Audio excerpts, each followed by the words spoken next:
कहानी 5 दोस्तों की है जो छुट्टियां मनाने दूसरे शहर आए थे। सब दोस्त क्लब में जाते हैं और खूब मजे करते हैं। इन्हीं में से इनका एक दोस्त जिसका नाम जैसी था, वो इनको बताता है कि मुझे एक जगह का पता चला है, क्यों ना हम वहाँ जाकर पार्टी करें। एक दोस्त जिसका नाम एमी था, वो सब दोस्तों के साथ जब वहाँ पर जाती है तो वहाँ पर जाकर वो वॉशरूम का पूछती है। जब वो वॉशरूम ढूंढ रही थी तभी वो दीवार पर बहुत सारी तस्वीरें बनी हुई देखती है। उधर जैसी भी आ गया था, जो उससे पूछता है कि तुम यहाँ पर क्या कर रही हो। वो भी जब वो तस्वीरें देखता है तो कहता है हो सकता है ये उन लोगों की होगी जो पहले यहाँ पर रहते हो। एमी भी उसकी बात मान लेती है और फिर दोनों यहाँ से चले जाते हैं। वहाँ पार्टी में एक लड़की आती है जिसके जिस्म पर टैटू बना हुआ था। वो एमी से पूछती है क्या आप लोग अमेरिका से आए हैं। एमी कहती है हाँ, हम यहाँ पर बस कुछ छुट्टियाँ गुजारने आए हैं। तभी वो उसके दोस्त के पास जाती है और उसे अपने साथ डांस करने का कहती है। साथ ही ये भी बताती है कि मेरा पार्लर है जहाँ पर मैं टैटू बनाने का काम करती हूँ। ये सुनकर एमी का दोस्त कहता है हाँ, मैं भी टैटू बनवाना चाहता हूँ। एमी भी उसके साथ जाने का कहती है। ये दोनों जब उस लड़की के साथ पार्लर आते हैं जहाँ पर बहुत सारे टैटू की तस्वीरें लगी हुई थी, दोनों ये देखकर बहुत खुश होते हैं। एमी पूछती है ये टैटू किस पर बनाए गए हैं। वो लड़की कहती है ये ह्यूमन स्किन, इंसानी जिल्द पर बनाए गए हैं। ये बात तो सुनकर एमी और उसका दोस्त हैरान हो गए थे। वो सोचते हैं शायद ये मजाक कर रही है। जिसके बाद वो लड़की कहती है तुम लोग यहाँ पर बैठो, मैं अपने मालिक को बुला कर लाती हूँ जो टैटू बनाते हैं। जब वो नीचे जाती है तो कुछ देर के बाद उसका मालिक उधर आता है जो एक टैटू आर्टिस्ट था और यहाँ का मालिक भी। वो आकर पूछता है तुम दोनों में से किसको टैटू बनवाना है। एमी कहती है मुझे बनवाना है। अब वो आर्टिस्ट उसके दोस्त को कहता है कि जाओ तुम मेरी असिस्टेंट के साथ नीचे जाओ, ये तुम्हारा ख्याल रखेगी और जब तक मैं एमी को टैटू बना दूंगा। यहाँ पर वो आर्टिस्ट एमी से पूछता है कि तुम किस तरह का टैटू बनवाना चाहती हो। वो कहती है ऐसा जिसे देखकर मैं अपने बीते हुए पल याद कर सकूं। आर्टिस्ट ये सुनकर कहता है कि बहुत दिन बाद कोई ऐसी लड़की आई है जो ऐसा टैटू बनवाना चाहती है, बाकी तो सब नकल करते हैं। उनके लिए ये टैटू बनवाना सिर्फ एक फैशन है और कुछ नहीं। टैटू तो असल में वही है जिसको देखकर कुछ याद आए। वो एमी को किताब देता है और कहता है देखो इसमें अपने लिए टैटू चुनो। यहाँ पर एमी उससे पूछती है क्या सच में ये टैटू इंसानी जिस्म पर बनाए हुए हैं। वो आर्टिस्ट कहता है हाँ बिल्कुल, तुम्हें सही बताया गया है, ये सच में इंसानी जिल्द पर ही बनाए गए हैं। उधर दूसरी तरफ एमी का दोस्त जो उस टैटू वाली लड़की के साथ था वो बेहोश हो जाता है। इधर एमी की गर्दन पर जब आर्टिस्ट टैटू बनाने लगता है तो वो भी बेहोश हो जाती है। जब इन दोनों को होश आता है तो वो खुद को बंधा हुआ पाते हैं। एमी का दोस्त उससे पूछता है कि आखिर तुम हम लोगों से क्या लेना चाहते हो। देखो हमें छोड़ दो, मैं तुम्हें इसके बदले बहुत सारे पैसे देने के लिए तैयार हूँ। पर आर्टिस्ट कहता है नहीं, मुझे तो तुम्हारी जिल्द चाहिए, मैं पैसों के लिए ये सब बिल्कुल नहीं करता। तभी एमी को भी होश आ गया था।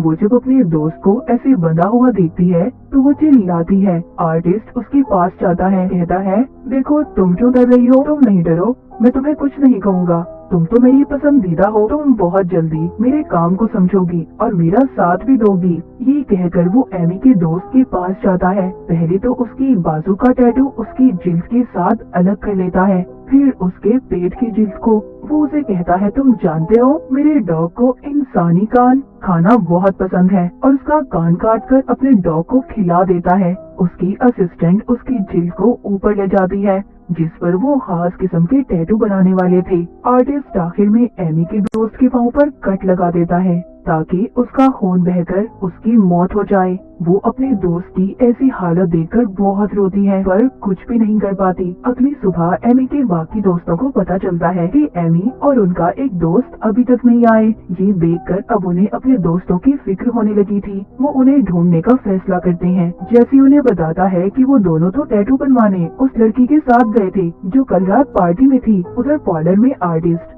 जब एमी के साथ था तो उससे कहता है मैं तुम्हारे चेहरे पर खास इंक से टैटू बनाने वाला हूँ जो तुम्हें बहुत अच्छा लगेगा। एमी रोती है, कहती है प्लीज मुझे जाने दो, मैं ऐसा कुछ नहीं चाहती तुमसे।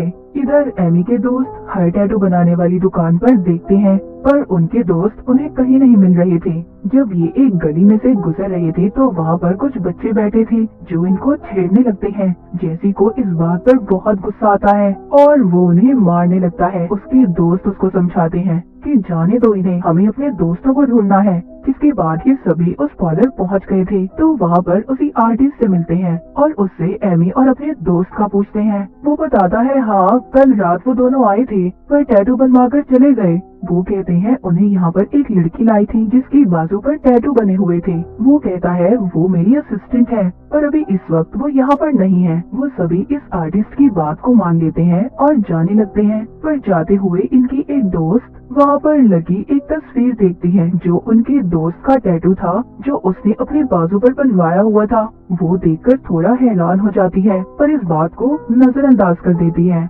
इनके जाने के बाद आर्टिस्ट एमी के पास आता है और कहता है कि तुम्हारे दोस्त आए थे जो तुम्हारे बारे में पूछ रहे थे। एमी कहती है तो मुझे छोड़ क्यों नहीं देते, आखिर मुझसे क्या चाहते हो। वो कहता है मैं बहुत जल्दी तुम्हें छोड़ दूंगा और फिर तुम खुद इधर रुक कर मेरे साथ काम करोगी। वो एमी से उसका चेहरा देखने का कहता है। जब एमी अपने चेहरे को शीशे में देखती है तो बहुत रोती है। उसने उसके चेहरे पर टैटू बना दिया था। उधर चारों दोस्त ये फैसला करते हैं कि वो पुलिस में अपने दोस्तों के लापता होने की रिपोर्ट लिखवाएंगे। पर जैसी कहता है नहीं, पुलिस हमारी रिपोर्ट नहीं लिखेगी क्योंकि अभी उन्हें लापता हुए 24 घंटे भी नहीं हुए। तभी एक दोस्त अपने दोस्त की तस्वीर दिखाती है, उसकी बाजू पर वही टैटू जिस पर वो कहती है कि मैंने ऐसा ही टैटू उस पार्लर में देखा है। जैसी कहता है क्या फजूल बातें कर रही हो, ये कहकर चला जाता है। और अब वो एक बार में आ गया था। उधर इसके दोस्त पार्लर पहुंच जाते हैं और उस लड़की से अपने दोस्तों का पूछते हैं। वो कहती है तुम्हारे दोस्त नीचे बेसमेंट में हैं। वो सब उसकी बात मानकर बेसमेंट में चले जाते हैं। अचानक से वो लड़की और आर्टिस्ट सब पर हमला कर देते हैं जिसके बाद सभी बेहोश हो गए थे। उनको जब होश आता है तो वो सब बंधे हुए थे। एमी की दोस्त बहुत चिल्लाती है पर वो उसकी जिल्द उतार कर उसका गला काट देते हैं। एमी भी बहुत ज्यादा रो रही थी। जिसके बाद हमें दिखाया जाता है कि वो आर्टिस्ट एक आदमी के पास गया था और उसको इंसानी जिल्द पर बनी हुई तस्वीरें देता है जिसके बदले वो उसे ढेर सारे पैसे देता है। यहाँ पर हमें पता चलता है कि वो एक बड़ी फैमिली के लिए काम किया करता था जो उससे इंसानी जिल्द पर अपनी तस्वीरें बनवाते थे और उन्हें फ्रेम करके अपने घर में लगाया करते थे।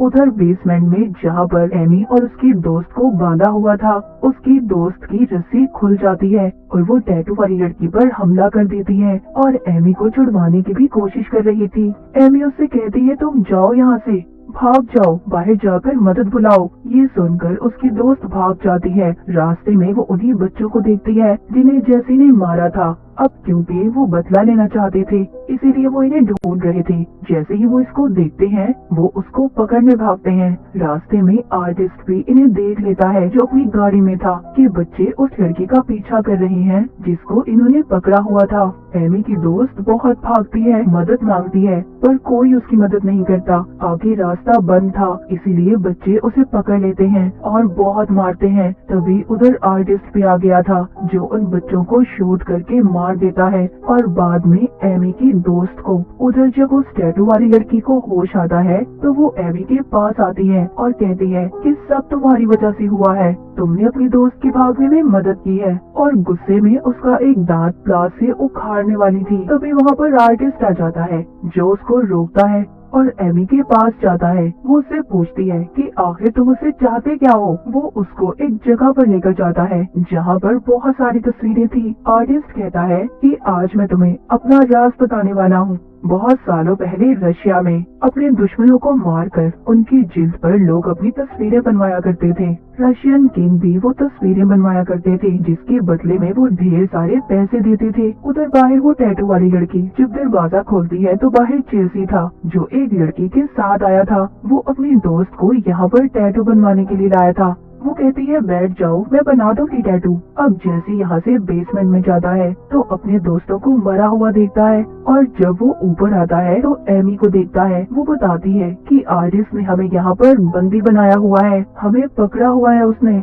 जैसे ही आर्टिस्ट को कहता है ये गलत है, हमारी डील तो सिर्फ मेरे एक दोस्त को मारने की हुई थी ना, तुमने सबको मार दिया। यहाँ पर हमें पता चलता है कि एमी का दोस्त जैसी इस आर्टिस्ट के साथ मिला हुआ था। यहाँ पर आर्टिस्ट उसको बनाई हुई उसकी तस्वीर दिखाता है जो उसने उसके दोस्त की जिल्द पर बनाई थी। पर एमी को कुछ समझ नहीं आती। वो अब आर्टिस्ट से पूछती है जिस पर वो बताता है कि तुम्हारा दोस्त इनके खानदान से है। हर साल ये लोग अपने दोस्तों को यहाँ पर लाते हैं और किसी एक की जिल्द पर ये अपनी तस्वीरें बनवाते हैं। एमी समझ गई थी कि उसका दोस्त आर्टिस्ट के साथ मिला हुआ है, पर अब जैसी ये नहीं चाहता था कि वो एमी को भी चोट पहुंचाए, मगर वो आर्टिस्ट अब इसको भी इंजेक्शन लगाकर बेहोश कर देता है। बेहोश होते हुए जैसी कहता है कि मेरे डैड तुम्हें नहीं छोड़ेंगे। बाहर टैटू वाली लड़की भी उस लड़की को मार देती है जिसको जैसी अपने साथ लाया था। एमी भी अब आजाद हो गई थी।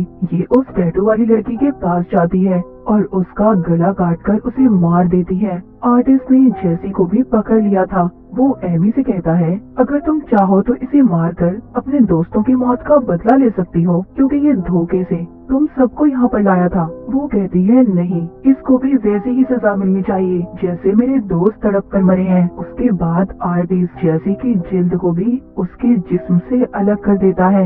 इसके बाद कुछ वक्त बाद का सीन दिखाया जाता है जहाँ पर आर्टिस्ट बैठा एक आदमी की गर्दन पर टैटू बना रहा था। उधर ही कुछ और लोग आते हैं। तभी वहाँ पर एमी आती है जो उन लोगों से कहती है कि आप लोगों का स्वागत है इस पार्लर में। और दीवार पर हम एमी की तस्वीर देखते हैं जो उसने जैसी की जिल्द पर बनवाई थी। इसका मतलब ये भी आर्टिस्ट के साथ मिल चुकी थी। एमी भी आर्टिस्ट के साथ मिलकर काम करने लगी थी, क्योंकि उसके दोस्तों की मौत के बाद उसका जिंदगी में कोई खास मकसद नहीं बचा था। तो बाज दफा हम अपने शौक को पूरा करने के लिए ऐसी जगह पर फंस जाते हैं जैसे बेचारी एमी फंस गई और उसकी वजह से उसके दोस्त मर गए। तो किसी दूसरी जगह पर जाकर कभी भी किसी की बातों में मत आए, वरना आप बहुत बड़ी मुसीबत में फंस सकते हैं। अपना और अपने प्यारों का ख्याल रखें। इसी के साथ ही मूवी यहीं पर खत्म हो जाती है।